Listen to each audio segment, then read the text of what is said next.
So once you say thumbs up, I'll start. Once you say. How has the study and practice of international development changed over the years? Yes, it's actually changed quite radically. Right. The change began even before I became involved.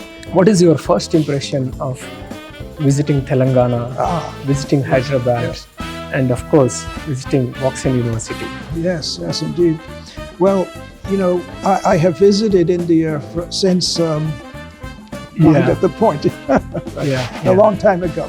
What is your message to the student community and the youth? Well, the first thing I would say to students interested in the humanities and liberal arts is do it. Right.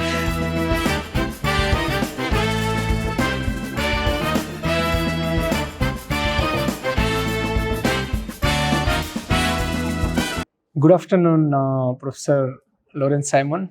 Welcome to Woxsen University. Thank you. On behalf of the School of Liberal Arts and Humanities and the Department of Economics. Tell me a little bit about yourself, like your family background and where were you born and how did you end up in Brandeis University?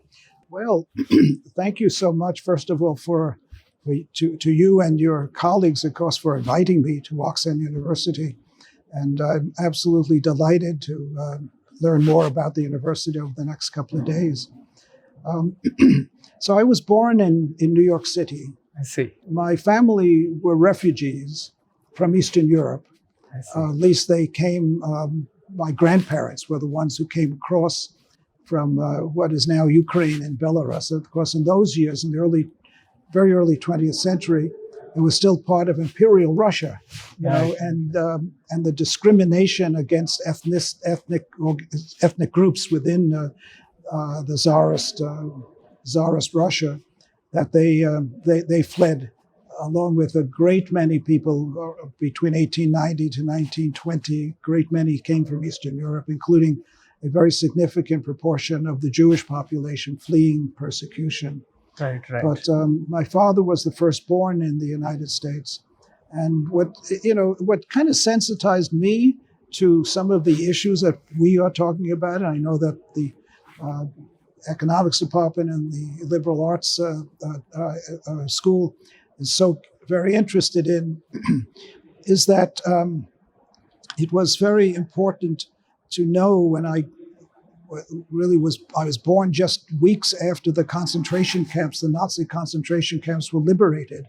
Right. And this was, of course, not something that parents talked to their children about in America. They wanted us to be just American and not worry about the incredible tragedies that have befallen our people over thousands of years in other people's countries.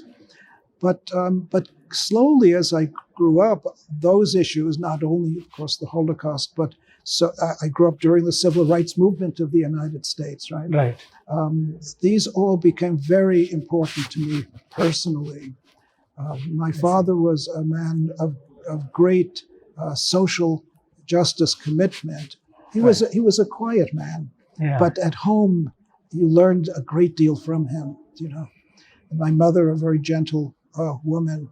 So my brother and I were very lucky, I think, to have been born in New York, and of course to have such wonderful parents. When I went through college, my undergraduate work was in philosophy at the City University of New York, and then I started a graduate studies at the New School for Social Research, which you know, of course, you have visited there. Yeah. And in philosophy. Right. But I had to leave that after some time because the American government at that time, of course, was fighting a very, very difficult but tragic war in Vietnam. Right. And virtually every young man my age and able-bodied were being sent over to Vietnam. Right. And so this was a very difficult time because it posed to me many moral challenges. I see. You know, because many of my generation very strongly felt that the war was wrong. Yeah. Right. And the American troops under command from the White House itself following orders, but committing even some atrocities. Right. So it was very difficult. So afterwards, though, I decided that I really wanted a career, in part working in developing countries, Right. and on issues of poverty, increasingly of environmental challenges, Right. and of more generally, I would just say, social exclusion. I see. So that's sort of how I came to Brandeis, because I first started to work with Oxfam America. Right. Right. Then I founded an organization, the American Jewish World Service, which is today a much larger organization working in about 45 countries, Right.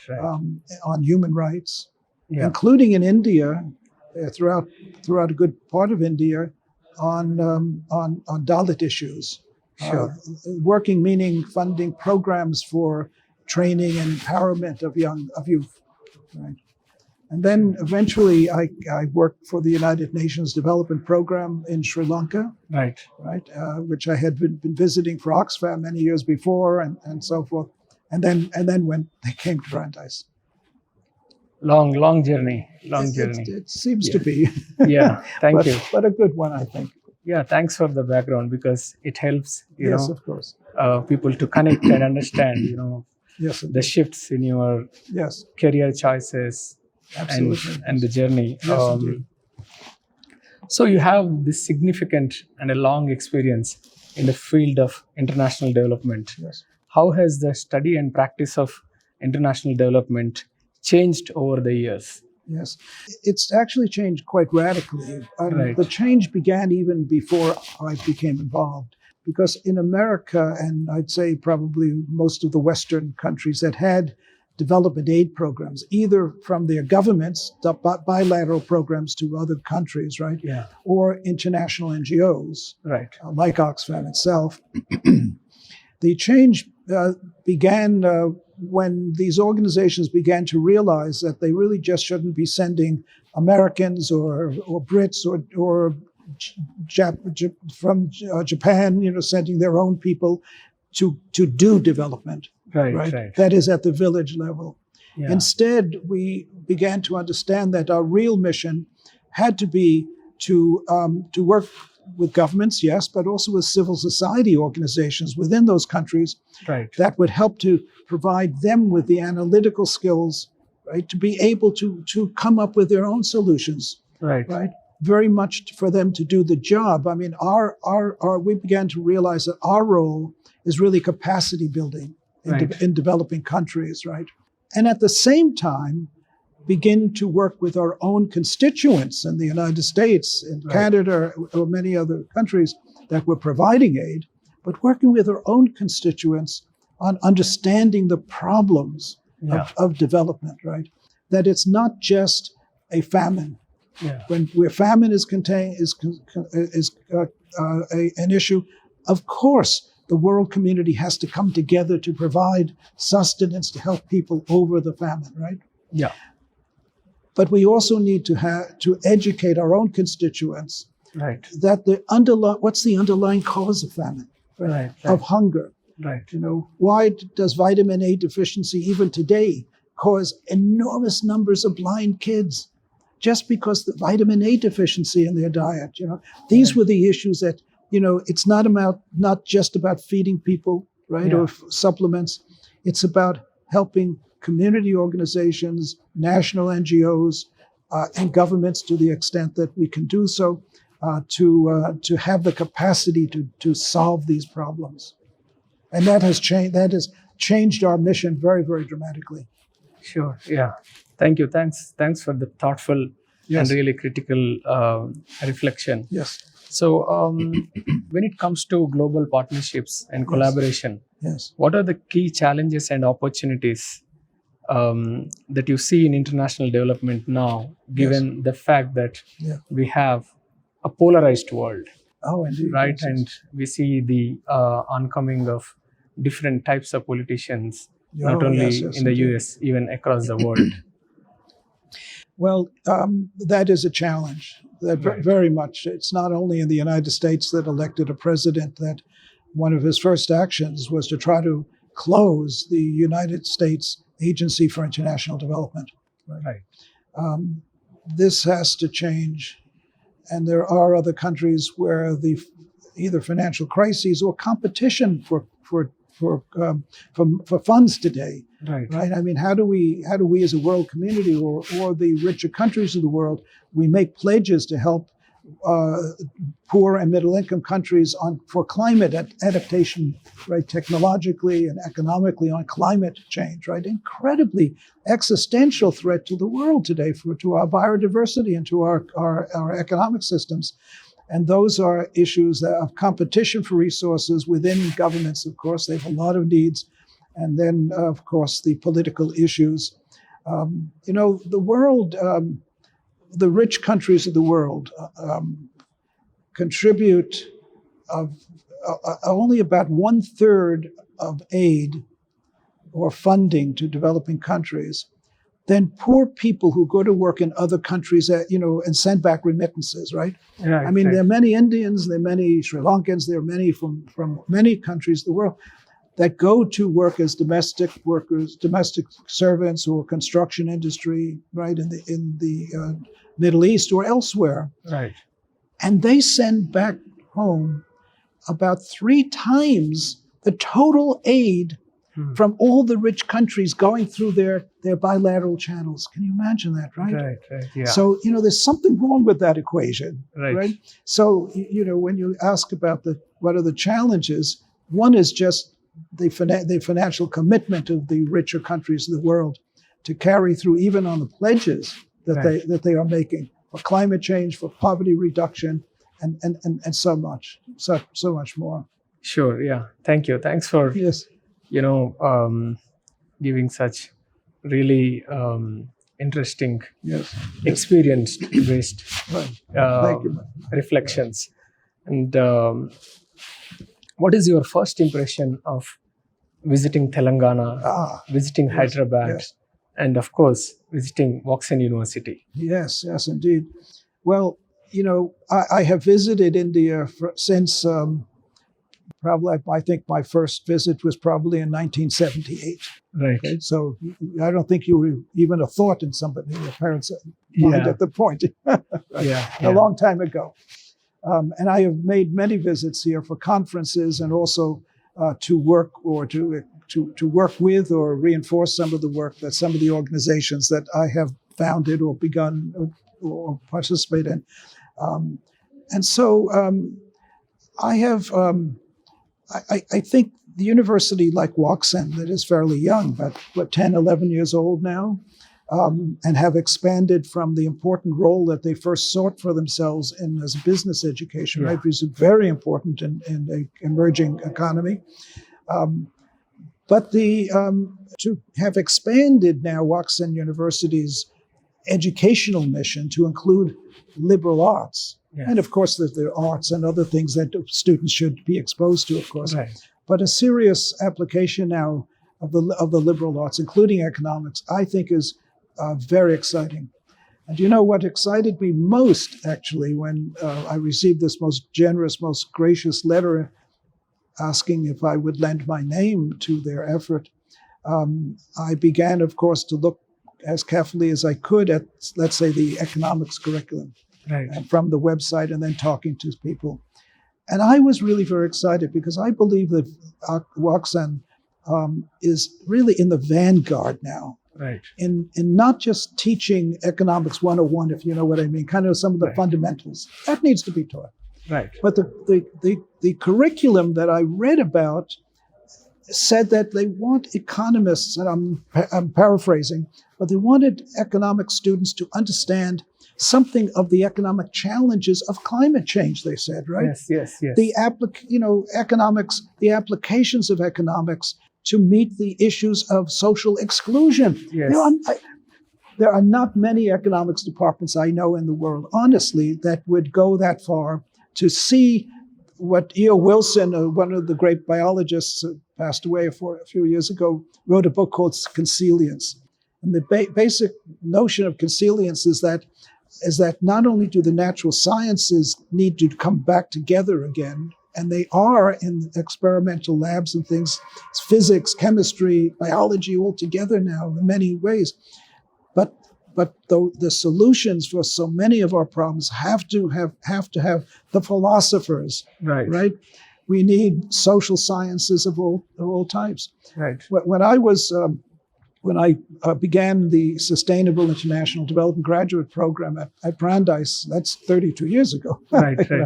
But maybe about 15 years ago, I decided, I think I was associate dean as well as the director at that time, that we really need a member of our faculty who knew something about continental philosophy and philosophical traditions and cultural traditions in developing countries. Okay? Right. And that's when I don't know if you met my dear colleague 𝗪𝘂𝗪𝘂𝗧𝗵𝗵𝗏, but that's when we brought in a philosopher to our faculty. Right. And I know that Woxsen University is doing the same effort at integration now. That is very exciting. Thank you. I mean, as you rightly said, there has been a shift in the academics and university education from a very silo-based, very specialized kind of disciplines to a more interdisciplinary, transdisciplinary research. Absolutely. Because, we see different types of crisis, whether economic or social or political, coming again and again. So we are proud to say at Woxsen University as well as at the School of Liberal Arts and Humanities, our foundation is interdisciplinary research, and we promote interdisciplinary research, and that's a reason we honored our Department of Economics, which thrives on heterodox approaches, interdisciplinary approaches, as well as community engaged research. To rename you, that's very kind of you. Who has a PhD in geography, but you eventually moved on to international development, social policy, because we believe we need people like you to solve the world's biggest problems. Well, I'm enormously honored by that, and hope to have a wonderful and close relationship with your faculty and students, and as we move forward. Yeah, sure. And Woxsen University has been expanding its global engagement, and we are proud to host a faculty, students, staff from different continents in the world. We are a very, very diverse university. What potential areas of collaboration do you see between Woxsen and Brandeis, which is also another international as well as very diverse university in social policy as well as in social development? Well, I think there are any number of avenues to explore as we move forward. The world is changing. The world of higher education is changing in the United States in another way too. Right. That we grew our program in Sustainable International Development as really a microcosm of the world. We had students from 50, 60, sometimes 65 different countries in our program in any one year, mostly from poor and middle income countries. Okay, so incredible opportunity for us to learn, and for them too, because they learned from each other also, not only from us, right? Yes. And I guess the point I'm making is that has become more and more difficult now. Because we had, at the height of our program, we had very significant funding from the Open Society Institutes, that is the Soros Foundation, from the Ford Foundation, Fulbright, which still exists, and some other major foundations supported international, the World Bank. We still have probably 10 or 12 World Bank scholars a year coming in, okay? I see. But increasingly, we find that it's more and more, not only more difficult and more expensive for students to come to our university and to live in the US. We have to help provide all of that assistance, right? But the challenges are also, I believe, that we work more closely with universities in developing countries. Now, India is not the poorest country, of course. It's a middle-income country. You have a lot of challenge, a lot of poverty, and so forth still to move forward on. And I would see that maybe one avenue for us is to think together about how would a joint effort, or to some extent joint effort, even if it allowed for some possibility for some of the students to possibly come to Brandeis even for a semester, Right. and our students to come here. I don't know yet, because we need to try to figure that out. But I think that world has changed a lot in terms of higher education, both here with the establishment of great universities like Woxsen University, Right. and the somewhat older universities, at least some of them in the United States, really need to seek the kind of collaborations and partnerships that would be of use to both of us, Right. in terms of the learning and the establishment of new thoughts, new ideas about solving some of the problems. How that materializes are the conversations to have. Sure. Right? Yeah. Of course. Thank you. And one last question: what is your message to the student community and the youth who are aspiring to enter into liberal arts and humanities, who are already in liberal arts and humanities track? Yes. Often they look for, they try to understand, Yes. more about how they can contribute and Yes, create indeed. a meaningful change. Well, the first thing I would say to students interested in the humanities and liberal arts is do it. Right. Because there's so much pressure on students today to think. Everybody should definitely be thinking of career opportunities. Absolutely. They Right. want to make a decent living and so forth. And business education is part of that, is part of the solution.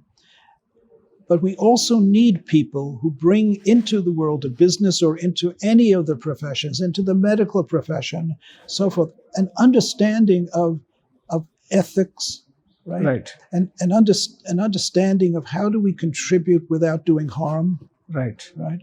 How do we envision a new model for world governance, let's say? Right. I mean, the Secretary General of the United Nations just in the past 2 years has been making absolutely brilliant, and from some points of view, radical condemnations of his own system.